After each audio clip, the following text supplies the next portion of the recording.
survei pelayanan pendidikan yang ada di Desa Ciamas Rahayu. Simak aksi kita dari kelompok CML.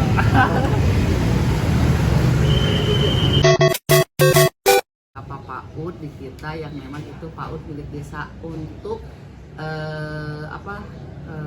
menampung atau masyarakat yang tidak mampu ingin anaknya belajar di pada usia dini itu ya. Itu kalau yang memang pendidikan.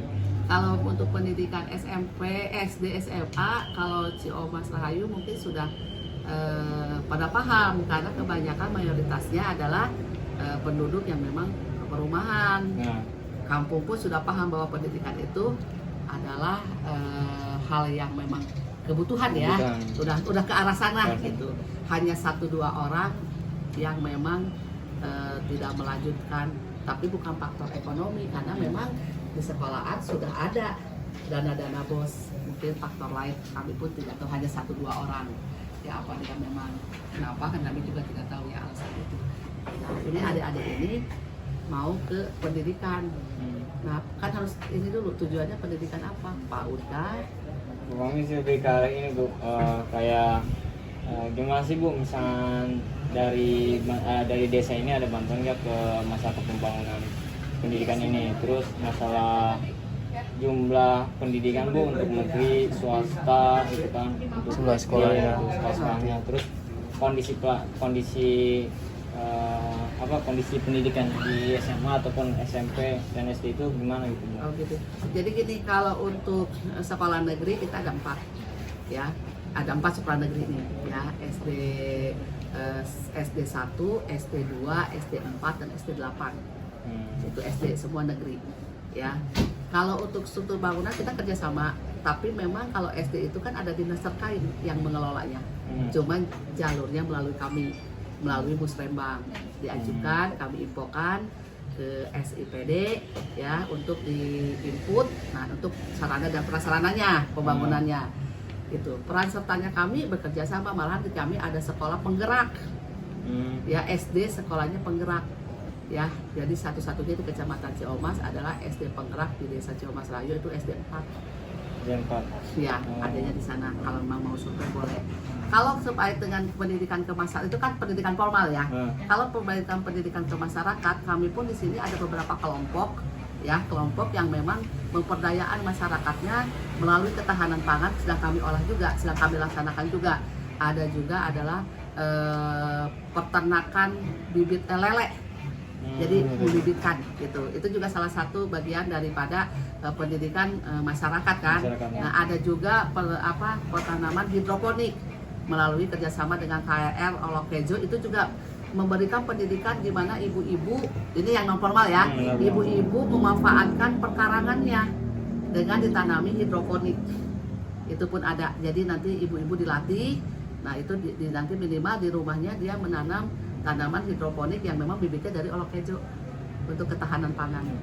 Sebenarnya itu ya. Jadi tadi yang PAUD ada juga, yang SD. Kalau SMP kami punya SMP swasta. Ya SMP swasta itu adanya Kota Bogor yang punya, bukan kami. Tapi lokasinya ada di kami. Gitu.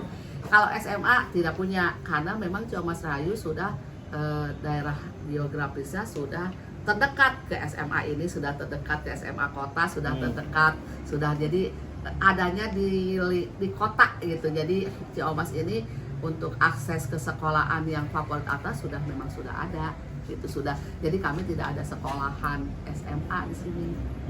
Gitu. Jadi banyak yang ke Kota Bogor, ada juga yang ke kabupaten di wilayah lain gitu. Seperti itu kalau untuk sekolah ya. Terus untuk ini Bu, kan saya dengar ada banyak desa Ciamas Bu. Kayak saya tadi bingung nih. Ada Ciamas Harapan ya, itu Ciamas Rahayu gitu. Itu gimana Bu, apa daerah-daerahnya masuknya dalam lingkup kabupaten semua, apa kok bisa pecah gitu? Jadi gini, Desa Ciamas Rahayu awalnya ya. Desa Ciamas Rahayu ini pemekaran dari Desa Ciamas. Ya, desa induknya di sana. Desa Ciamas induk atau Desa Ciamas, tapi nggak pakai induk ya. Nah kita pemekaran di tahun 2 persiapan, 84 persiapan, 86 pemilihan kepala desa pertama. Jadi ini pemekaran dari desa Ciomas menjadi Ciomas Rahayu di tahun 1984. Pemilihan kepala desanya 86. Nah, itu kepala desa pertama untuk desa Ciomas Rahayu. Jadi ini hasil pemekaran karena sudah terlalu 84 persiapan pemekaran, 86 pemilihan kepala desa. Jadi kepala desa dipilihnya tahun 1986. Untuk desa Ciomas Rahayu. Jadi desa Ciomas itu ada 2. Yang pertama desa Ciomas, yang kedua desa Ciomas Rahayu. Gitu. Jadi desa Ciomas pecahan daripada desa Ciomas. Kalau ini Bu tentang kembali ke pelayanan pendidikannya Bu, bisa dia di awal ini bangun itu untuk masalah program pelayanan pendidikan itu Bu, itu bergeraknya itu dari tahun berapa gitu, terus meningkat atau enggak gitu? Meningkat Pak. Okay. Jadi dari mulai kami tidak memiliki PAUD menjadi milik PAUD, itu kan meningkat seiring dengan perkembangan, gitu kan. Jadi kami ada PAUD gitu. Terus SD juga sudah bergerak, emang dari SD dari dulu ada 4 gitu kan. Nah SMP juga udah masuk gitu walaupun hanya domisili gitu. Jadi sebenarnya pelayanan pendidikan kepada masyarakat kami cukup bagus ya, baik melalui pendidikan dasar yaitu PAUD, terus pendidikan non formal juga dalam hal ini pemberdayaan masyarakatnya itu kami juga terus bergerak sesuai dengan program pemerintah yang turun ke desa. Kendala Bu biasanya Bu? Kendala ada kendala, apa sih yang nggak ada kendala? Karena mayoritas kami adalah penduduk urban, karena perumahan, ya. Nah, kendala ada, pro dan kontra ada. Tapi bagaimana kami mengemas, gitu kan, pro dan kontra itu menjadi satu kesatuan yang semuanya sama bertujuan untuk membangun desanya, gitu ya. Jadi tetap musyawarah dan mufakat. Itu salah satu kunci kebersamaan kami untuk membangun desa Ciomas Rahayu ini. Mungkin itu ya, kalau kendala pasti ada. Kendala yang memang sarananya, prasarana kami, tapi mencoba sedikit-sedikit ya, bertahap. Minimalisir kendala itu. Jadi bertahap kami mencoba memperoleh dengan kebijakan atas dan bawah kan harus sama. Kebijakan atas kan harus kami punya kebijakan, kalau memang tidak ada karena kami memang tidak punya sumber daya alam yang bisa menjadi PAD kami. Ya, tidak ada daerah wisata, tidak ada, kami memang pure adalah penduduk. Ya, mayoritas penduduk kami itu pemukiman. Jadi tidak ada wisata-wisata kecuali wisata itu diciptakan oleh sumber daya manusianya. Nah, sekarang yang kami kemas itu, yang kami sedang cecer itu adalah sumber daya manusianya. Yuk, mau nggak membangun desa ini? Itu melalui sumber daya manusia yang ada di desa Ciomas Rahayu. Itu mungkin ya kita ke depannya. Jadi kita bertahap lah, namanya tidak bisa langsung stuck ya, karena memang desa Ciomas Rahayu itu unik, beragam ya, bukan penduduk asli. Jadi masih udah urban, udah nyampur dengan seiringnya perkembangan perumahan yang ada di wilayah kami. Makanya satu-satunya yaitu dengan koordinasi, komunikasi yang baik, ya, musyawarah dan mufakat. Itu kunci memang suatu desa yang memang tahap untuk membangun desanya.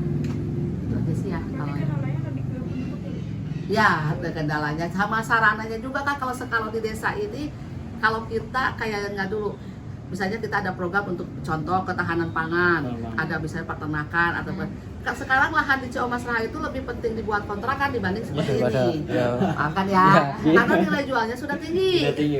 Ya, hibah secara itu tidak mungkin, itu kan hibah aja tidak.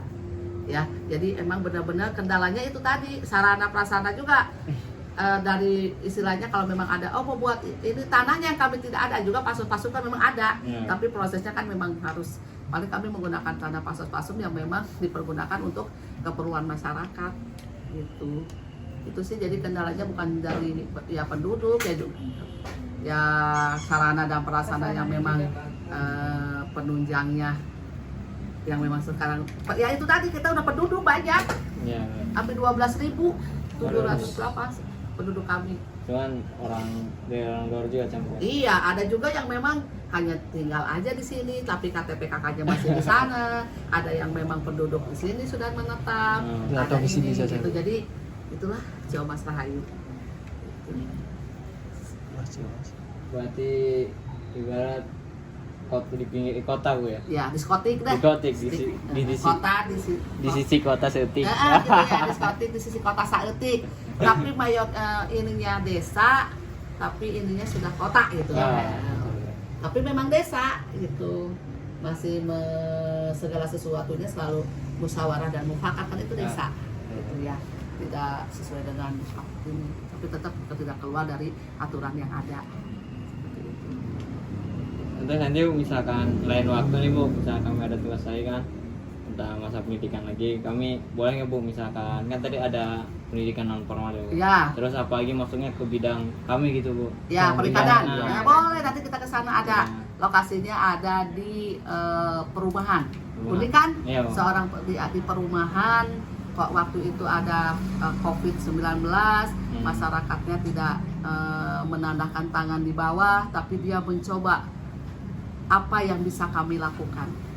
Gitu. Berarti kami melakukan dengan bermacam-macam karakter pekerjaan, ada yang dari perhotelan, ada yang dari wartawan, ada yang dari dia mencoba untuk mengembangkan apa yang dia bisa buat. Ternyata ada peternakan, dia mencoba untuk peternakan lele yang memang awalnya dikonsumsi untuk wilayah setempat. Tapi sekarang dengan ada program ketahanan, kami menjadikan itu adalah suatu program desa yang memang budidayanya lele dan nila. Nah, ya Bu. Nah, kami nanti misalkan lanjut nih Bu kan.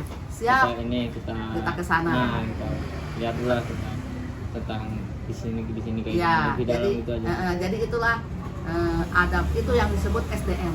Ya, SDM ini dia tidak, itu tadi pada saat pandemi dia tidak menadahkan tangan, tapi dia mencoba merubah apa yang dia bisa lakukan, gitu kan, dengan bermacam karakter pekerjaan dan karakter masyarakat, akhirnya bersatu menjadikanlah sebuah peternakan, ya, maksudnya budidaya lele ini minimal untuk kebutuhan pangan di lingkungan itu tidak terkurangi.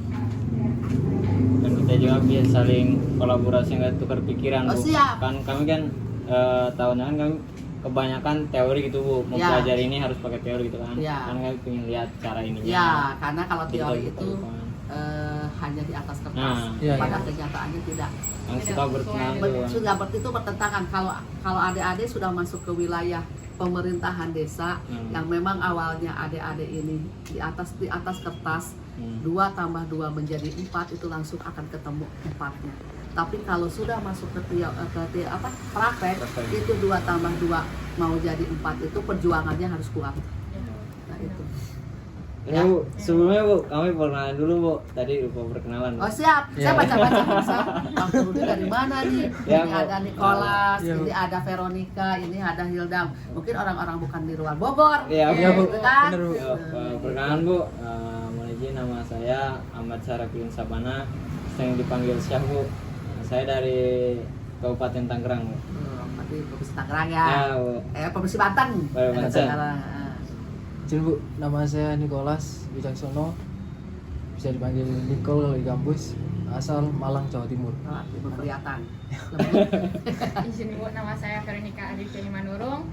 Kalau saya sering dipanggil Vero, saya asal dari Medan. Pasti, karena ada manurungnya. Mohon izin Bu, perkenalkan nama saya Helinda, biasa dipanggil Helinda. Tadi ke Pulau Bangka Belitung Bu. Bangka Belitung? Iya. Saya orang Sunda. Padahal dari Bangka Belitung. Ya, Kami ini tingkat 3 Bu. tingkat 3. Nggak ada tugas, jadi nanti buat bahan ini Bu apa? Buat bahan buat PL juga Bu nanti. PL, terus buat nyelesain tugas juga. Ya, kalau memang kami bisa bantu, semaksimal mungkin kami bantu. Ya, karena saya pun ada kekurangan, ya, sama-sama belajar. Saya belajar dari adik-adik tentang ilmu, gitu kan, perikanan dan pelautan harus seperti apa. Memang ada program itu dari pemerintah, gitu. Adik pun bisa belajar dari saya terkait dengan kemasyarakatannya. Jadi kita sama-sama belajar, tidak ada saling saya lebih pintar, ada enggak, kita sama-sama, saya pun masih belajar. Itu ya. Jadi perkenalkan dulu, saya juga belum perkenalan siapa nih, nggak ada namanya copot aja, ini saya sudah berapa kali nama udah hilang gitu, tapi tetap orangnya emang nggak hilang di sini. Jadi nama saya Selly Siliwati, saya jabatan di sini sebagai sekdes. Ya, kalau kebetulan kepala desa kami tahun 2001 meninggal, jadi kami digantikan oleh PJ, yaitu pejabat sementara dari kecamatan Seksam sampai ada pemilihan definitif, yang mana pemilihannya nanti di tahun 2023 di bulan Maret itu serentak. Di serentaknya seluruh Indonesia itu. Enggak, itu seluruh Indonesia. Kita di Kabupaten Bogor ada 36 kepala desa yang memang mengikuti ada kegiatan pilkades. Jadi salah satunya adalah desa Ciamas Rahayu. Gitu. Jadi selamat datang juga di Ciamas Rahayu. Yang tadi terima itu Pak Afin, bagian umum ya. Jadi kalau ada apa-apa dia pasti ini. Nah kalau ada yang ada di sini itu Bu Meta, itu adalah bendahara kami ya. Kalau ini Ahmad Fauzi, yang sebelahnya ini adalah kasih kesejahteraan. Inilah yang nanti terkait dengan pembangunan Bapak Fauzi ini. Ya kalau nanti dengan ada juga lagi ada pemerintahan dari kami memang desa ini dibagi 4 bidang ya, bidang pemerintahan, bidang pembangunan, bidang pembinaan masyarakat, dan bidang pemberdayaan masyarakat. Berarti setiap bidang itu ada yang megang gitu ya? Jadi ya ada yang megang dalam artian mana sih untuk kasih dan kaurnya untuk kegiatan-kegiatan yang memang bidang-bidang itu. Tetap progresnya nanti di saya gitu. Gitu. Jadi untuk perkenalan itu ya. Jadi kalau misalnya Ibu kapan jadi sekdes? Saya baru jadi sekdes ya tahun 2018, kebetulan saya dipindah tugaskan karena kan dulu mah PNS ya sekdesnya, kalau sekarang tidak sesuai dengan undang-undang desa nomor 6 tahun 2014 bahwa kita adalah otonomi daerah yang bisa mengatur anggarannya, makanya perangkat desanya tidak ada PNS gitu. Satu, yang kedua kok baru, tapi saya bekerja di sini sudah 27 tahun. Saya merintis dari bawah, yang tadinya tidak ada penghasilan perangkat desa ya, sekarang sampai ada peraturan yang mengatur kita tentang pendapatan itu. Itulah saya dari awal tidak digaji sampai digaji gitu. Kenapa saya harus menekan? Itu tadi, kalau kita mau nantinya enak harus usaha dulu, harus perih dulu, nanti setelah perih itu akan membuahkan hasil. Jadi ya, sedikit wejangan dari saya, mudah-mudahan bermanfaat. Amin. Jangan merasa diri siapa, kita adalah satu kesatuan. Silakan kalau memang membutuhkan informasi-informasi terkait dengan itu, saya bantu. Ya, Bu. Ya.